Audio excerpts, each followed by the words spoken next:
what up, everybody? It's your boy, the Kryptonian, saying here, bringing you a review for One Piece, Chapter 577. And just when I thought Oda couldn't do it anymore, Oda said, you know what? You're getting all worked up over Ace dying, getting all worked up over Whitebeard dying, you ain't seen nothing yet. And so when I'm reading this chapter and you find out that Blackbeard wasn't playing hide the Blackbeard with Whitebeard when they're hiding underneath that black ooze that Blackbeard's devil fruit has, when you find out that he actually stole his devil fruit powers and that he's got the abilities of the Quake fruit now, it makes you go, holy crap. Whitebeard just gave Blackbeard a really hacks ability, and you actually see one of the guys in the Navy saying, oh my god, the Quake fruit still exists. And to have Blackbeard say that my era just began, and this is after Whitebeard tells him you won't be the one that inherits the will of D, it flips on its head, and I feel like this is Oda saying Blackbeard could be the final villain for One Piece. And, you know, it might be too early to even say that, but I feel like 56 volumes in, Oda, if there's going to be a final villain, he's got to start setting them up now. It just makes the most sense for it to be Blackbeard, just given the fact, again, because of how he popped up in Jaya saying dreams never die, and Luffy is chasing his dreams. He wants to be king of the pirates. That makes sense.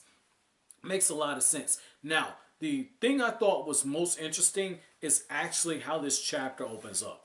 Oda, normally I don't really care for narration when the narrator's explaining stuff because it gets into the whole thing of show not tell, and you have the narrator telling you what happened. I'd rather you see it, spell it out on the pages, especially in a book, but when it's a manga, you are able to use visual representation so you can capture facial expressions and stuff.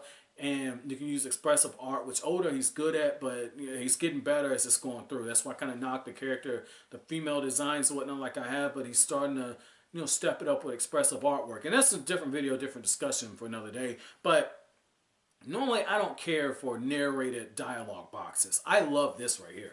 This is so epic. This is like when you go see a movie and you got that deep Morgan Freeman voice, or even better, the Transformers, Optimus Prime. You could just picture Optimus Prime reading this. And he says, in the blink of an eye, the news spread through the whole world. The Whitebeard Pirates had failed to save Roger's son, Ace, and lost their captain, Whitebeard. Oh, wait, let me step back. I'm doing this my Metal Gear Solid voice. In the blink of an eye, the news spread through the whole world. The Whitebeard Pirates had failed to save Roger's son, Ace, and lost their captain, Whitebeard. This great historical event will be spoken for generations to come, but those who witnessed it with their own eyes could only stare in silence. At the age of 72, this man, Edward Newgate, the equal of the king of the pirates, the great captain of the Whitebeard Pirates himself, known as Whitebeard, died in battle at the Bay of Marineford. There he led his crew against the combined forces of Navy headquarters and the 7 warlords of the sea, and after an epic struggle, breathed his last breath. That was so nuts. That was so nuts. Like, just like this, it's this brief recap, but it puts it all into context. It's just like Whitebeard went into basically Navy headquarters, tried to free the son of his rival, the same person who he viewed to be a son, Ace. And he went up against the Navy. He went up against the 7 warlords. Not technically 7, but in name he went against the 7 warlords. And didn't get stabbed from the back, okay? Didn't get stabbed from the back. Took all these cannonballs, had all these men, fought the 3 admirals, and yet this dude dies standing on his feet, and the whole world is watching, and even Rayleigh is just watching this. And I think that's key. I think that's key, because with Whitebeard dying, and you have Blackbeard saying that this new age, this is my age, is going to start, and the narration of, what was it, the rival of, the equal of even the Pirate King, okay? And this is right after you see Rayleigh. Like, literally you see Rayleigh. Literally you see Rayleigh on one panel. And then on this next one, you have him being mentioned as being the equal to the king of the pirates. So transition effects, because you read from right to left when you read manga. So right here, so you're gone Whitebeard, you have Rayleigh smiling, deep in thought. Okay, it's like this dude's just drinking, watching all of this, deep in thought. And then you have Newgate, the equal of the Pirate King. Okay, so the transition. And then to end the chapter with having Blackbeard say, oh, well, this is going to be the start of my age. This is why this is key. Because you have so many people stepping up to save Luffy. They got to get back there because that's where their ship is. That's where the Thousand Sunny is. You have Rayleigh, who was able to go toe-to-toe with these pirates. Luffy saw this. Luffy saw it. Like, Rayleigh went toe-to-toe with the admirals. He was one of Roger's men. Whitebeard entrusted Luffy, told his crew, like, hey, you back this guy. You don't let anything happen to him. All these powerful people are backing Luffy. Meanwhile, on the Navy, you got these three admirals, in particular Akainu, who is saying, give me the son of dragon. Luffy's lineage is out there. You got Rayleigh deep in thought.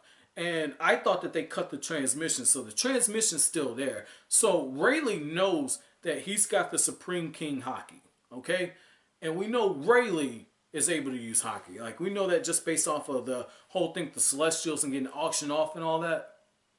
There go the person who teach Luffy. I thought maybe Boa Hancock might do it, but you know, that chick's so thirsty right now, I don't even know if there's going to be much teaching done involved in that. She too busy trying to have a bunch of Monkey D. Luffy. So, I mean, it just makes a lot of sense. I think this is a clear transition. You got Rayleigh, the whole thing of the King of the Pirates, Whitebeard.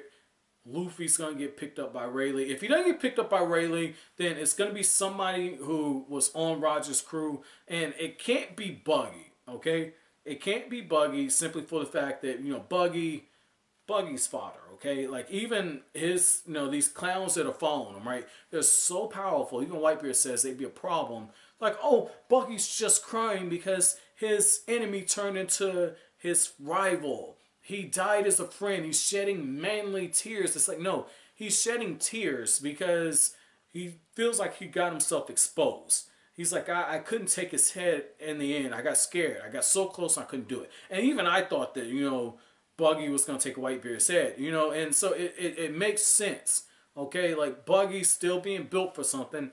Not sure what he's being built for, but Oda wouldn't go out of his way to have his crew members still following him. But all these different people are standing up for Luffy. Like when Akainu says, hey man, give me the son of dragon. Ivankov immediately steps in because Jinbei is like, I'll give my life. Jinbei, he's like, I give my life. I'm gonna protect Luffy's brother. I mean, not Luffy's brother, Ace's brother. And that's when you have Ace in the flashback say, if anything happens to me, protect my little brother. And Jinbei says, I won't do it unless I actually like him. So more people are kind of gravitating towards Luffy. So what I'm thinking is if it isn't Rayleigh, if Rayleigh doesn't train Luffy, then who does Luffy know in the New World? Shanks. Shanks was on Roger's crew. Shanks has like a super strong Haki like Whitebeard. Shanks probably knows what's going on. And here's the key thing. You guys go back to when Garp was talking about you know, basically throwing a hornet's nest and pissing off the different warlords and all that. There was a report that, and this should have happened around Amazon Lily, but there was a report that, you know, Shanks was doing something in the New World. It was activity. Well, what if Shanks meets up with Luffy at Fishman Island and Shanks, you know, trains Luffy? It'll make sense. It'll make sense because, you know, Shanks, Oda wouldn't pull Shanks into the whole equation if there wasn't something else to this. Because if you go back to when Ace has his flashback, he has that flashback talking about Luffy, and then with Whitebeard, you know, Whitebeard tells, you know, Ace tells Whitebeard like, hey, Ace, but Shanks tells Whitebeard, hey, I gave my hat to a new generation. Shanks has very subtly been mentioned in the different things that are going on here in, you know, this arc. And then another thing that's really key is the fact that when Mihawk goes there and discusses everything with him, that's when Shanks learns like, oh, Luffy's got a bounty. Oh shit, we're gonna celebrate. It seems like Shanks is being prepared And if he's being prepared, then it makes sense for him to train Luffy because he was on Roger's ship. So I've gotten a little off track. That was a little bit of a theory of mine. You know, I know like at this point somebody's already typing in the comment section, oh, you're so wrong. You're so wrong. That's not right. Or, oh, shit, you're right. I mean, it's whatever. You know, for me, I'm still catching up. So, you know, theorizing is part of the fun of reading a weekly series. And for me to be able to binge read it, you know, it makes it even more fun. Now, what was really, really awesome is the fact that as Luffy is being carried out for the escape, I forgot all about the admirals. You got that epic panel with Whitebeard. I forgot all about the admirals being there. And sure enough, when they try and escape, all of a sudden, the ocean is frozen. I'm like, the ocean's frozen. And you see Aokiji, and the artwork on that was so beautiful. It was so beautiful. And, you know, and I almost didn't want to bring up expressive artwork because the way Aokiji was just drawn, there was so much poise to him. And I can't stress that enough. It's like Aokiji is saying, I know all about this whole Admiral disrespect. Hashtag Admiral disrespect. I know all about it. Let me show you something, right? And then when Akainu, this dude buries himself under the ground, like melts a hole, goes underground, and circles his way around. When he pops up, the way he's drawn is meant to strike the fear of God in Jinbei. And what's really cool about that is Jinbei knows he can't stop Akainu. He knows he can't do it. And yet he's willing to give his life to save Luffy. And the whole time when they're running, he's telling Luffy, like, you gotta wake up. You gotta wake up. Ace died, but you gotta pull yourself together. And Luffy's gone in a shot. And that's the thing, man. Like, if you lose somebody like that, I mean, especially with Luffy, I can only imagine what Luffy's going through.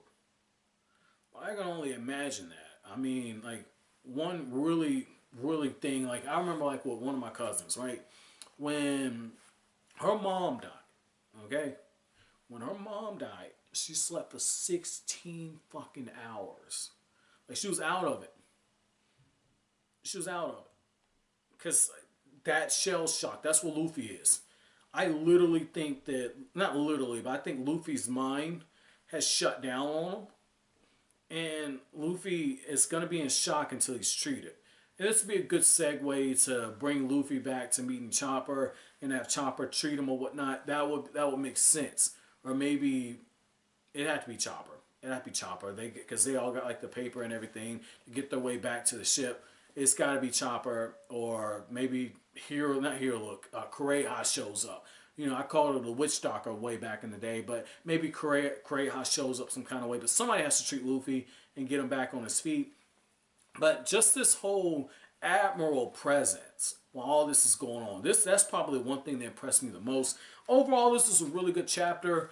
The whole thing with Blackbeard taking Whitebeard's powers and declaring that this is the start of his age, that was probably the one thing that just made me stop and say, what the hell, Oda? 2 devil fruits. And is this foreshadowing? Because Luffy's got that monkey D. Luffy. That D in his name. Is Luffy going to get a second devil fruit? And if he does, what would it be? Could Luffy get, Ace's devil fruit? Now Ace is dead. But I don't know, maybe if that's like the Naruto me kind of talking, because like if you kill a tail beast, it regenerates after a certain number of years. Maybe devil fruits do the same thing. I don't remember reading anything like that, but it'd be pretty symbolic if Luffy got his brother's devil fruit. But overall, this is a really good chapter, guys. What were your thoughts when Blackbeard took Whitebeard's powers? But as always, guys, if you like anything I had to say, don't forget to comment, rate, subscribe, share. Have an awesome day, guys.